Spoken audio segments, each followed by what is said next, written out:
it's Brittany and welcome back to my channel. So this video, we're going to talk about my time as a Photopass photographer and kind of the high points, the low points, the bad, the good, the ugly, the pretty that all came along with being a Photopass photographer at Disney World. So I was a Photopass photographer at Epcot at Disney World, and I did the Disney College program. Check out the other videos if you haven't seen them about my program experience. But I was so excited in the beginning to be a Photopass photographer. I had other friends who had done it, and she loved it, and I obviously love doing videos. I always have, so I thought the closest thing to video production would be photography there. So I was actually really excited, and I feel like that's kind of why I got the role, is because in the interview, she did ask me, like my interviewer asked me kind of if I had any background with camera work or with experience. And I think she saw because I had Photopass as one of my top jobs I wanted. As a Photopass photographer, you go through a couple tiers of training before you can earn your ears. Basically, if you go to a Disney park, you see someone with a name tag and a little red ribbon, it says earning my ears, basically means they're in training. As a Photopass photographer, because you go through so much training, you have your earn your ears on for so long, and it honestly starts to get annoying because I'd literally be standing at the back of Spaceship Earth with two other photographers that didn't have the red ribbon, and I had people come up to me wanting to get their pictures taken. Then they see the red ribbon and they're like, oh no, she's in training, I have to go to this other person because she's not very good yet, blah, blah, blah. That would literally happen all the time. And I'm just like, it's a picture in front of Spaceship Earth. But okay, you want to go to literally my coworker? That's fine. So that was really frustrating, and it was just weird. And if only they knew that I'd already gone through a month and a half of training with my camera every day, taking pictures. I think I could take your picture, it's fine. So the first kind of training you do is you go to an off-site facility that's basically all entertainment, and you go in and you meet your training group that you are going to be with for I think a couple weeks, and then you get to play with the cameras that they provide. When I was there, they were Nikon cameras, and you basically watch a couple films about what a Photopass photographer does, what it looks like, the pictures you're supposed to take, etc., etc. And then you get to go out and play with the camera. And I think that was actually day 2 of training that we played with the camera. Because day 2, by day 2, you have to have your full uniform from costuming. So you have to go and get the whole shindig, and I'll put a picture in here of me in my awesome Photopass costume, which was super snazzy, but it's what I had to wear. So then you're in your thing, you get your holster for your camera, get used to it, yada, yada, yada. So basically the first thing we shot was a couple garbage cans that were outside of our little classroom. And so that was really interesting just to get used to the camera, to get warmed up. Some people literally have never touched a camera before coming into this role, and I thought, oh, you have to have some experience to get this role. You really don't. So if you don't have any camera experience, don't freak out. There was at least 3 of us in my group that had no camera experience at all, and it was actually kind of funny. But I think one girl actually her degree was in photography, so she was light years ahead of the rest of us. But it was a very big mix of people, young and old, who were in my group. So after you're done with the training in the other location that's not actually at the parks, they take you in to Hollywood Studios, or at least that's what they did when I was there. And you get to have kind of an in-park training day where they give you a camera, and it's not actually hooked to anything. And you basically take pictures, and they brought us in front of, on the street in front of the Tower of Terror. And we brought little signs, and we practiced posing people. We each took turns. It was actually really fun because it wasn't you're taking pictures the whole time. You gotta be fun in the pictures. And it was a lot of fun. And the trainers for that were really, really nice. And it was super fun. And people were taking pictures of us learning how to take pictures, the guests were, because they think that was really cool. So you already know what park you're in. So I had a couple people in my training group that actually Hollywood Studios was their park. So they then got a first look at what their base was like and kind of the lay of the land of the park. So mine was Epcot. So then once you get to your park and you have your actual first day on shift, it's a training day. So you go in, you learn, you have now a group within your park. So actually from my training group, I think there was 3 of us total that came in, and then if we think about it, we had one other guy come in that wasn't in our initial training group, and we walked around Epcot and we had our own actual like coordinator, trainer from Epcot that showed us how to do landmark photography. So basically landmark photography would be like in front of the castle for us, but for me it'd be in front of Spaceship Earth, or in front of a topiary, or in front of somewhere on the World Showcase, one of the buildings, one of the land, like one of the countries. So that's kind of what they teach you first. And you live in the world, or not the World Showcase, you want to be in the World Showcase, but you live in Future World, which is going to be no more. So you do a couple weeks of just being landmark trained, and then your next tier of training is night training and camera center training. And this is where I loved it, because I loved night training just because it was not so hot in the nighttime. And as a CP, as a college program student, you got a lot of closing shifts. That was kind of the more normal shift you would get anyway. So once you were night trained, that was my schedule. I don't think I ever got scheduled for any more mornings unless I had a training that I had to be scheduled for like a morning start.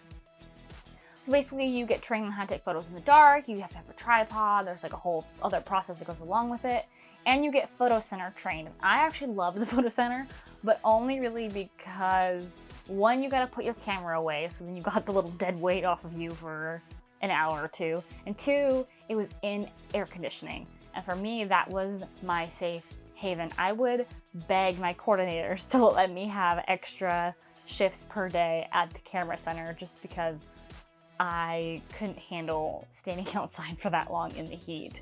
And most of the time they granted me that wish and they were amazing about it. But yeah, I love the camera center. So after the camera center and night training, you finally get your final training, which is character training, which character training is pictures with characters. So when I had my character training for Photopass, I shot Pluto, I shot Donald, we shot Baymax, and Mickey, and Minnie, and Goofy in the character photo spot. So you kind of got to walk around and see the main, I think those are the main photo spots for characters. Oh, and Snow White. And we walked around and got all those people, and it was cool because you got to shoot face characters, the fur characters, inside, outside. So you kind of got to see what every single spot was going to be like, and it really gave you a broad like range of what you knew you were going to do after training. So finally, after your character train, you get to take off the dang earning my ears badge.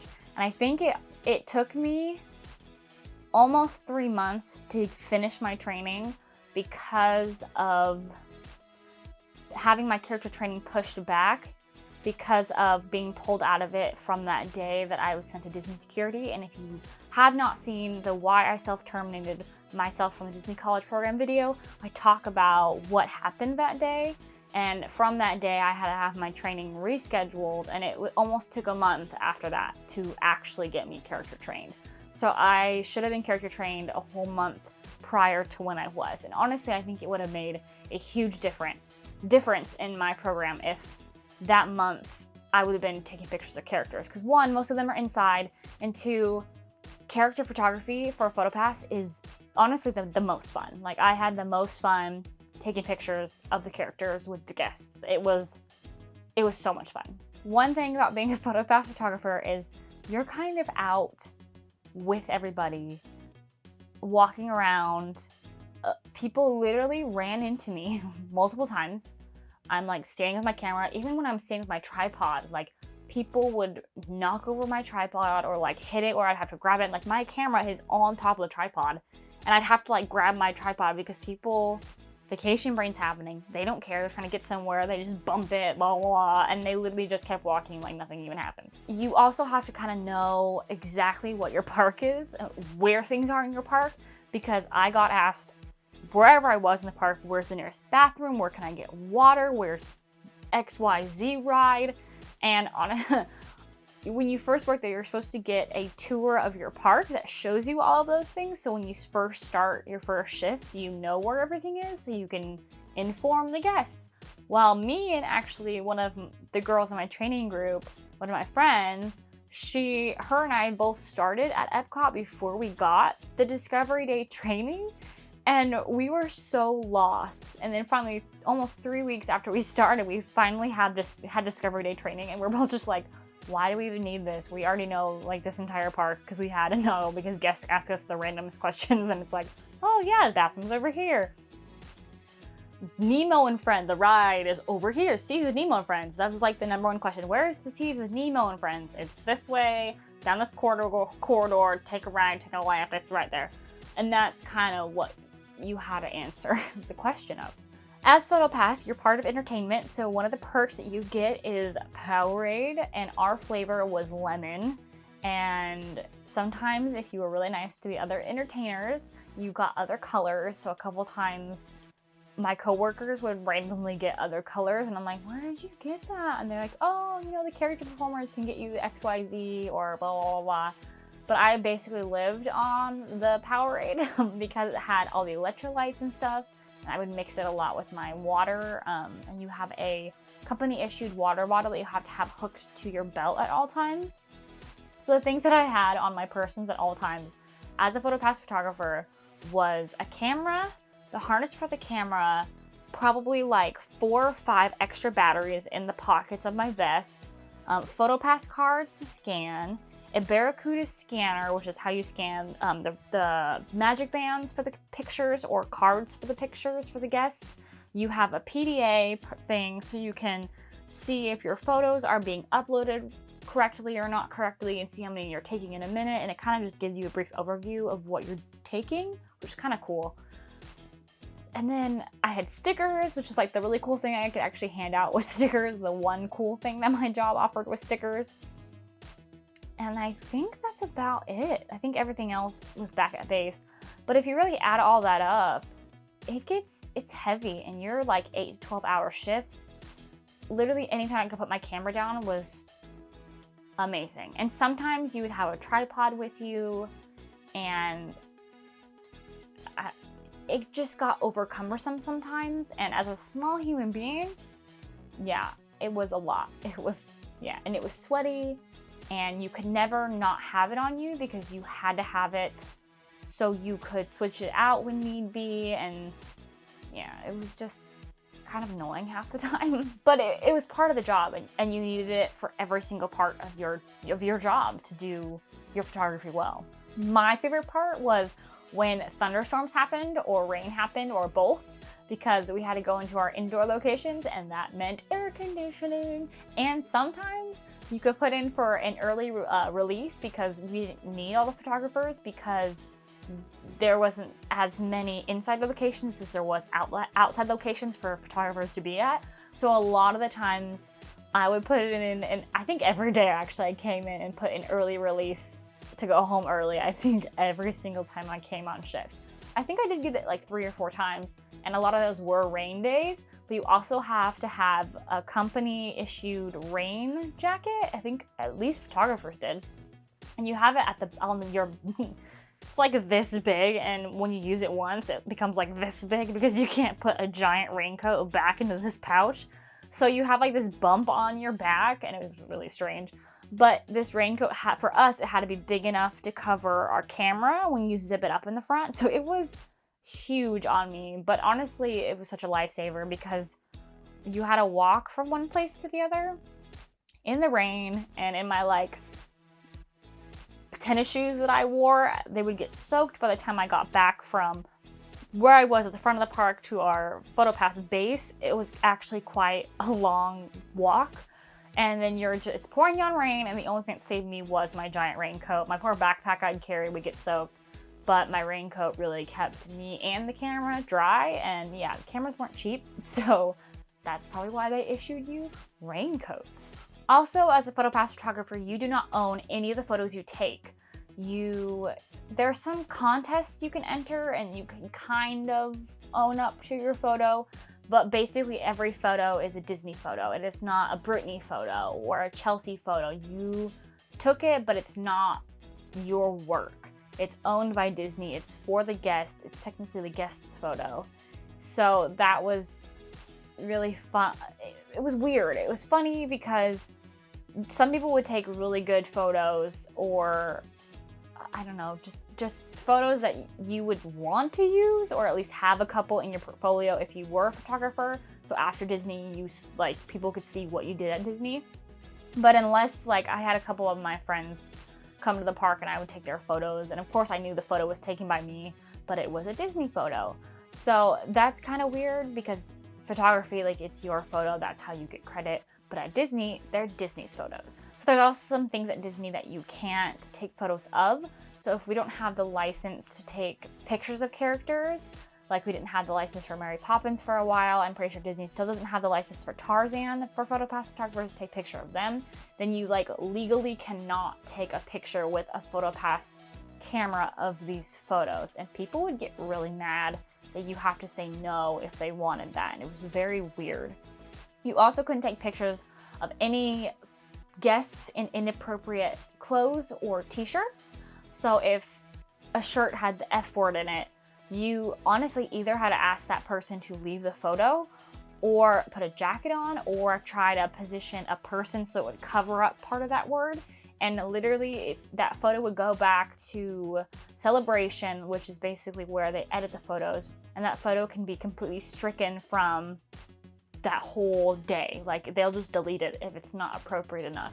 And they have people looking at that stuff. It's kind of insane. And also, you can't take pictures of anyone doing anything dangerous. So the cheerleaders, when they come, when they do stunting, or, you know, putting people on their shoulders or making pyramids, you actually cannot take those pictures as a Photopass photographer. And that was really annoying because everybody wanted that when I was there. All the cheerleaders wanted that, and I was a cheerleader, and I get it, but I'm like, no, I can't do that. And they would get so mad at me, and I'm like, no, just stand on the dang ground and take a picture. Or like parents, if their kids were standing on like a high ledge, you either had to have them like bear hug them, or I had to ask them to sit down. And the language barrier is a real thing there because they have people from all over the world, and trying to like mimic, tell your daughter to sit down or take your daughter off the ledge is like, I don't know, it got annoying. And I get that guests didn't think it was a problem, but that's just part of our job, is to keep the guests safe. And yes, people got mad at you for telling them they can't do things because it's vacation brain. So overall, Photopass was really fun. Like I said, I think if I had more time with the characters, I would have liked a lot more. I don't think it really was a job for me, but if you like photography, I think it's a perfect job for you. I think it gives you really good exposure of what taking a lot of photos. I mean, it's not normal. A normal photographer doesn't take upwards of 1,200 photos a day like a regular Photopass photographer does. Like, we took a lot of photos. The cameras were specifically made for us as a Photopass photographer to last that long and to take good pictures. But it taught me a lot about cameras, actually. And like I said, I've been working with cameras for a while, more on the video side of things, but it kind of taught me more about photography, and I really enjoyed it. So if you're looking to be a photographer at Disney, I think you should go for it, because I think you can learn a lot, and it's a great time. And as long as you get trained when you're supposed to get trained, you should be fine. Thank you for watching, and I hope this showed you just a little bit what it's like to be a Photopass photographer, and kind of a little bit more about my experience. And every experience is different, so just because mine was one way doesn't mean that yours is another. And I think I said, like I always say, if you want to try to work at Disney, if you want to be a cast member, if you want to do the Disney College program, do it. Don't just listen to my videos about what happened to me and say, oh, that's gonna happen to me. No, it doesn't happen to everybody. I know a ton of people who love their program. And all in all, I really did enjoy my time there. Would I go back and work there? No, probably not, but I still love going to Disney parks. So with all that being said, thank you for watching, and hit that subscribe button, hit that like button, and don't forget to follow me on Instagram at @BrittLeRee, and I'll see you real soon.